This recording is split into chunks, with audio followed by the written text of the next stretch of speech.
Hey there and welcome to Matt's Garage. Today I'm going to be repacking the wheel bearings in this Mercedes W124 and setting them back up. And I'm going to show you step by step how to do that at home. I'm not going to be using any special tools. I don't have the Mercedes service manual or anything. I'm just going to be doing it by feel. So if that interests you, watch along here. As you can see, I already have all the brake parts pulled off and we're down to the bare spindle here. So I'll have another video covering the brakes, and you can watch that if you're stuck on anything here. It'll all be covered in that video. We're just going to start from this point in this video, and we'll get this dust cap off, and then there's a little spring under there, a little retainer clip, and then the nut comes off, and then this whole hub assembly pulls off, and there'll be a bearing on each side of it, and basically we just have to clean that all out and put new grease in there, put it back together, and then it's very critical to set the tolerance on there, the amount of end play in the bearing. So I'll show you how to do that. This one has quite a bit of slack in it right now, and it just doesn't quite feel consistent when you're spinning it. If it's got like hard and soft spots in it or anything that's bad, it should have a little bit of resistance, and it should be even all through the rotation of it. So when you have all the brake parts removed, there's nothing else resisting on here, and you can tell. Okay, this video may be slightly chaotic because it's cold. I have to have the space heater running in the corner. That's what that roaring noise is, and I have limited space to work here, and I'm kind of in a rush, but I want to make a video nevertheless. And so we'll get this cap off first, and normally you just get under that lip and pry, so I will demonstrate.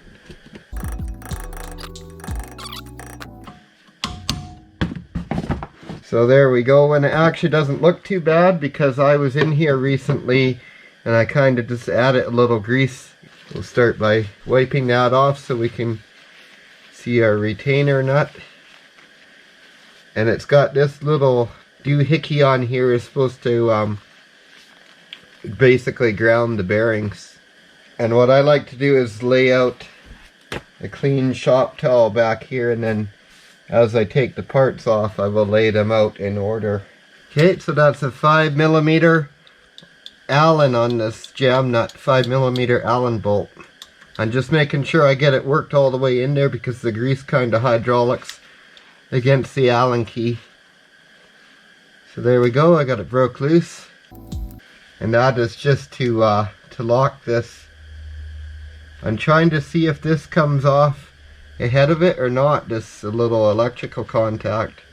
Okay, well I end up getting that out off camera just so I could think a little better, but it does just slide out. It was really in there quite tight, but once I got a grip on it with those pliers, or a pair of needle nose pliers would work, and just pull that out. So that's the first piece out. Apparently they used this up until 1992, and then cars after 92 no longer had it. So if you lose yours or something, it's not too vital. So then this little collar nut is next, right there, and it's got an in and an out. It's got the Mercedes star on the outside, so make sure that is facing again when you put it back together. And then it's got this little washer on here. Okay, but you can see how yucky that grease is. It was overdue for this. Okay, so that's the actual outer bearing there. So hopefully that's still in good shape once we get it cleaned up. This does look a little rough in here, that's for sure. I think that's all the parts on the front side. I did not order seals or anything, so just have to give it a good pull. So there we go, and there's the inner bearing. That seal's not looking too healthy. I may have to buy some seals before this goes back together. Australia, that's where the bearings are from. Timken bearings made in Australia. Wonder if those are original. So that's all there is to the removal now. It's basically clean up from here. clean up and inspect all the parts and put it back together. Spindle all looks good. Okay, so I recommend getting new grease seals for sure. I'm just gonna, I guess, get that out, and it's probably gonna get messed up in the process, which means I can't put this back together today because I don't have seals for it. Seal's proving quite tough.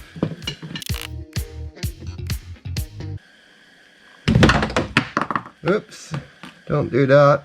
So there we go. From there we're going to put it into solvent and clean it all up in solvent, so I'll show you that process as we get to it as well.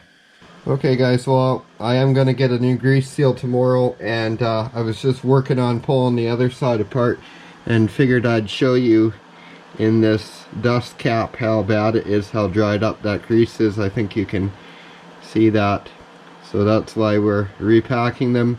Now the rear bearings on this car are non-serviceable, so we don't have to do anything there. We're just doing the front ones. Okay guys, I've got a clean wash pan here, and I'm just going to put some solvent in, some paint thinner, and clean those parts up in here. You want quite a bit so you can kind of swish it around in there. I'm just going to go ahead and put all this in. And then these bearings, what I like to do is go like this and just flick the solvent back and forth through them and kind of swish them out. Okay, and so for the initial clean, we're going to call that good. We're just going to let it soak in here while we're flicking out the others. I like to wipe the excess grease off the outside before I put it in there. Okay, just make sure you wear some eye protection when you're doing this, but we're just going to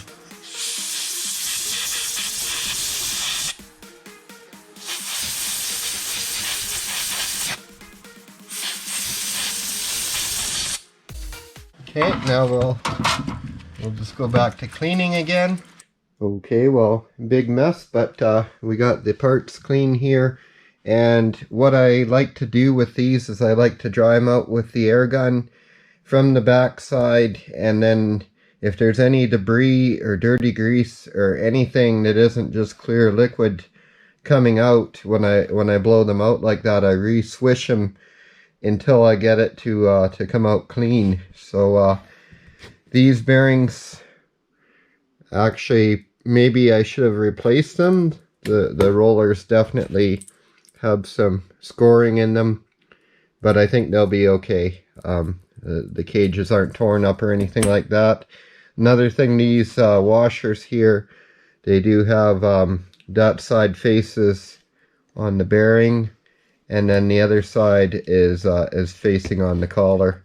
So I've actually got these organized side to side here. You always want to do that, keep the parts where they came from.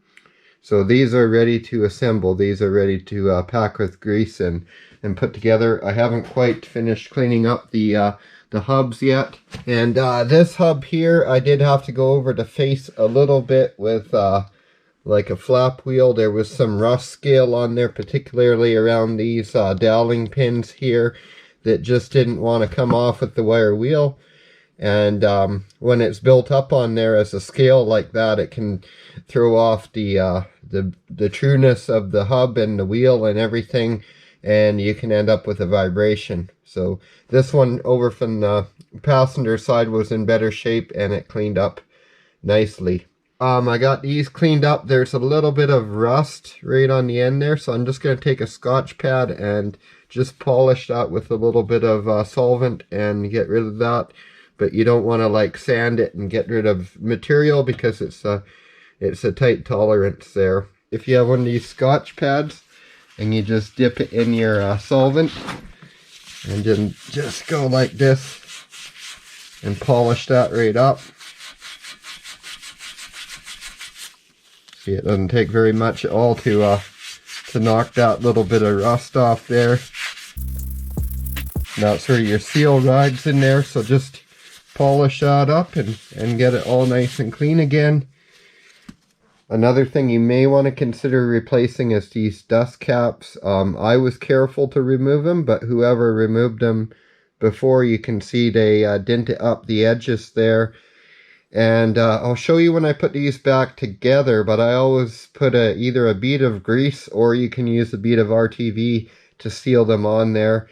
One other little tip for you is these are your ABS pickups, and they need to be clean. They were all scaly and rusted up, and this is also where that seal goes in. So I ran around here with the wire wheel on my drill, or you could do it by hand, and I cleaned that all out. And I just cleaned that up around there. I didn't get in there on the race or anything. I actually had some shop towels shoved in there to keep it clean in there, but just took all that scale off of there. I still have to do this one, so you can see how scaly that is. And even that edge lip there, you don't want to be pushing that rust in with your new seal. I'll just shove that in there. I like these 3-inch wheels on the drill, and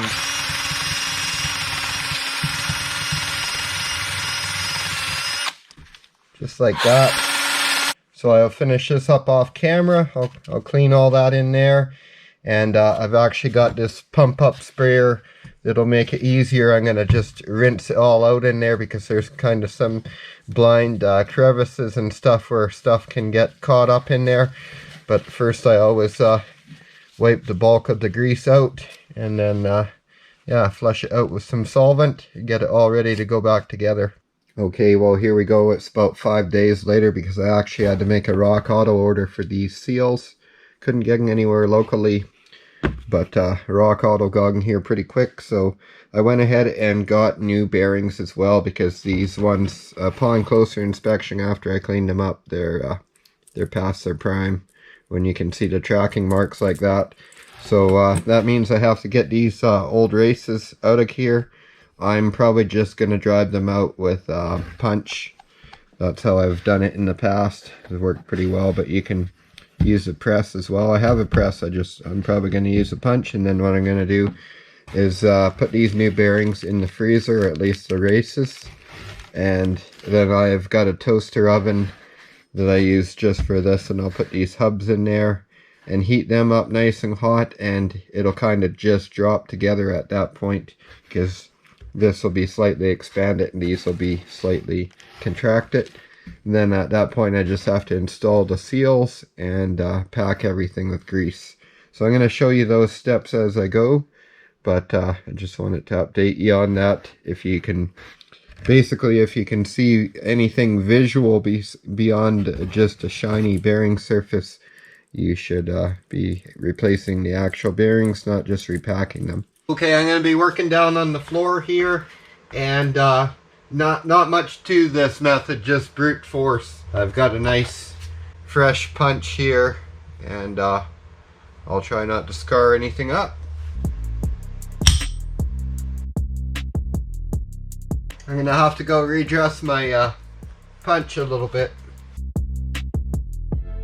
Well, my cheap punch keeps mushering out, so I'm just gonna try a screwdriver. I am making progress. You can see that used to be flush.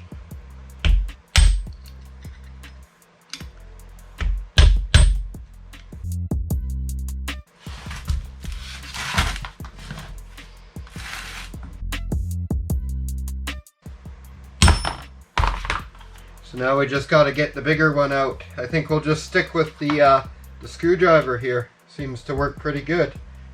Okay guys, I've got the hub in the toaster oven. I just got it set at 200, and I'm going to leave it in there about 10 minutes. Make sure it's nice and evenly heated. And then I have the bearing races in the freezer in the other room. So I'm going to run and grab those in a minute, have them laid out ready to go in, and then I'll take this out and pop them in. I cleaned up the old races so that I can use them to drive the new races in. So what I'll do, I'll turn them upside down and drive on that face. Another little thing I did, because I had used that screwdriver, no matter what you use, you might just rough up that edge a little bit. So I did take some fine emery, like some 220 grit, and just ran around there really quick just to take any little burrs off so that there wasn't any like chips or anything that could come loose later on. And make sure it has a nice even edge for the bearing to sit against. And I'll be doing another quick wipe out. I've already wiped them about 3 or 4 times, but I'll be doing another quick wipe out after I get those new races installed. Okay, I've got my ice cold bearings.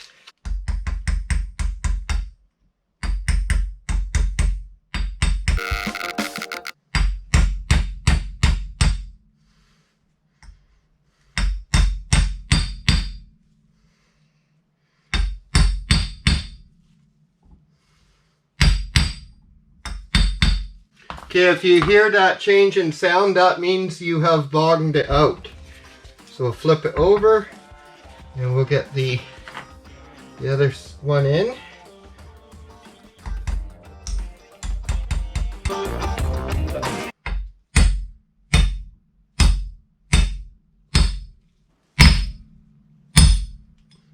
Again, you can hear the sound change. So I just tap it around and make sure it's all seated. You can tell it is by the sound. So that one is all done. That's ready to be packed and everything now. Okay, so I'm just going to put the other hub in the oven now, and it will just be a repetition of this process again. When I have them both ready, I'll get back with you here and we'll pack those bearings and we'll put the seal in. The seal goes in last because that bearing needs to go in first. It doesn't fit through the seal. Okay, when you're packing bearings, remember whatever you put in the bearing stays in the bearing. So have clean hands, gloves are nice. Make sure the outside, your grease container is clean, all that kind of stuff. So this is what I'm going to be using is this Lucas red and tacky grease. It's highly recommended for this application.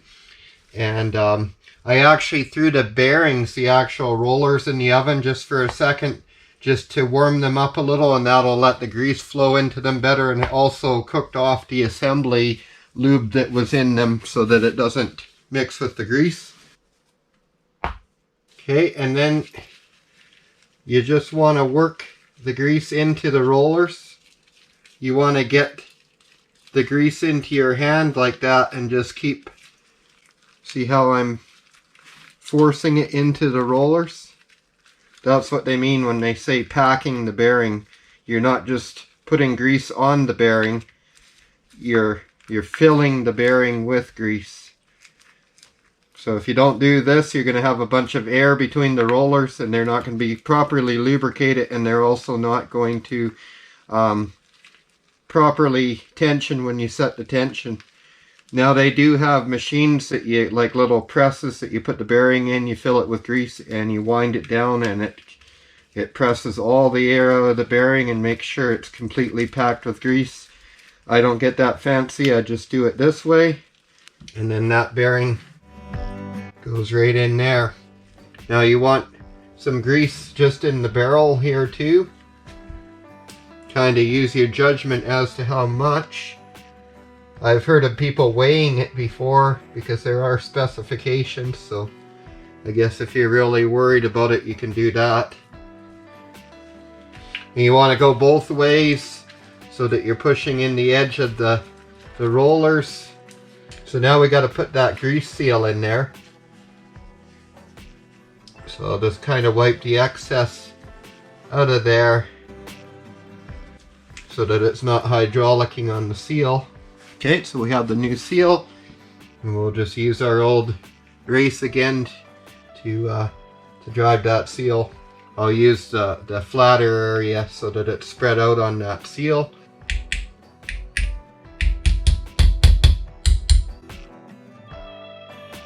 Okay, well, I'm going to try putting this on the car, being that the seal is different. I'm a little worried and I don't want to proceed with the other one until I know this is going to work.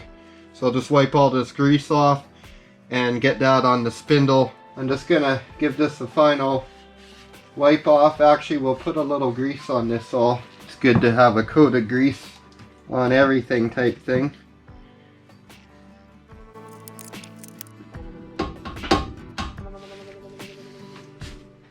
Okay, bit of an annoying update here. I was worried about the seals, but it turned out to be the big bearing, the rear bearing here, that was the issue.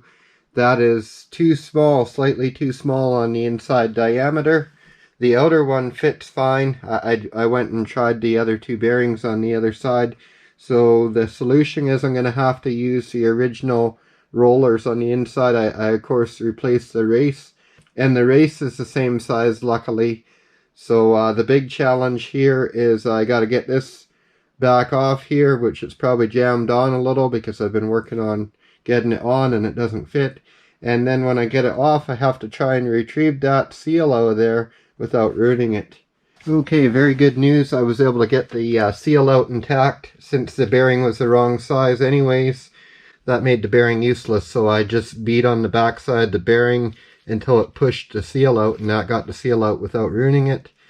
Was able to reinstall the original bearing and put the seal back in, and as you can see, I have a lot more threads sticking out now.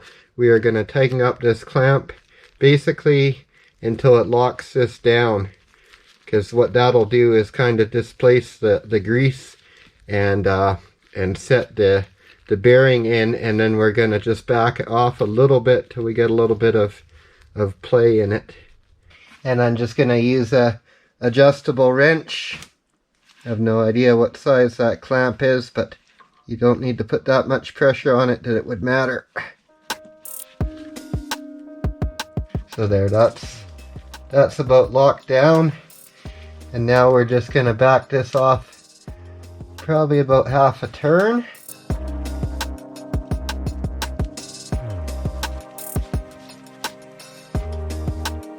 So I'm actually going to leave it like that till I put a wheel on.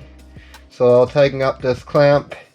That feels about right to me, but I like to have a wheel on so that I have some leverage against it, and then I can really tell. I know how much play there should be when I'm levering on a wheel. And that's supposed to be torqued down to around 6 foot-pounds, something like that. Just make it real snug by hand. Okay, I got my 5mm here. And I just want to tighten this up so that it doesn't move around once I get the wheel on, and I'm just trying to check it. We'll probably need to adjust that. In fact, I'm just going to put the dust cap on loosely here so it doesn't get dust in there. Just going to close enough for now, and I'll pack that cap with a little grease too before we're all done here. But for now, I just want to get everything else back together. I'm going to show you packing the bearings again, just from a different camera angle, and try to do it a little more concisely. Okay, so here we go, packing our premium used bearing. Here is a Timken made in Australia, and then the ones I got for the front of it, the ones that do fit, those are Timken as well. And I was aiming for all Timken, but there wasn't one available for the backside here, so that's why I went with the cheaper one. And as you can see, it bit me. You want to make sure you goop up this race before you put that bearing in. And now we got to put the seal in. Same thing, use the old race. I'll use the wide side to tap the seal in.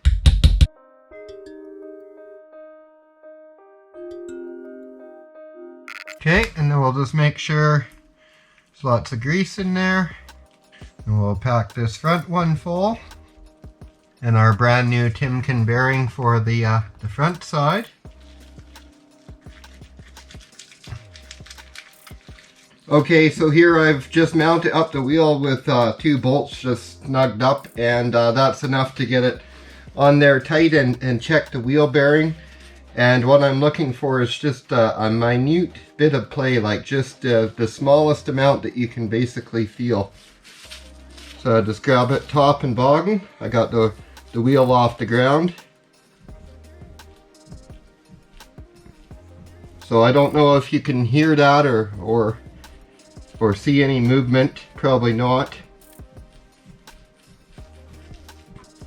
But it's just the slightest bit.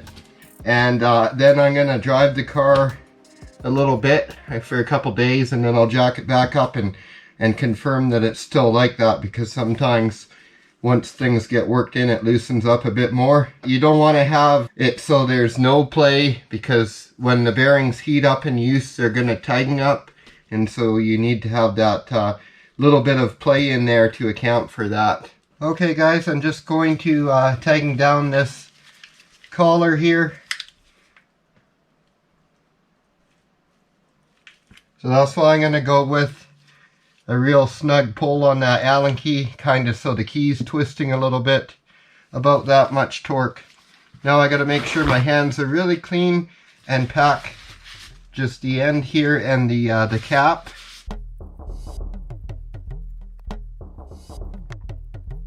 And then I like to put a little grease around the edge of this to make sure it seals into the hub there. Okay, now there's a few different ways to install this, but if you just whack it with a hammer, you are going to dent it. So you can use a little punch or something to work your way around the edge, or if you have a socket that big, or whatever you can find. But what I did is I cut this piece of exhaust tubing that fits perfectly on there, and so I'm going to use that to drive it on there.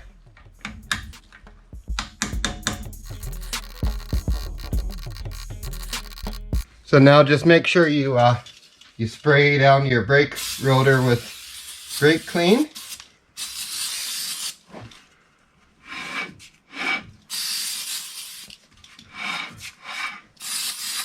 You don't want that grease impregnating your brake pads at all.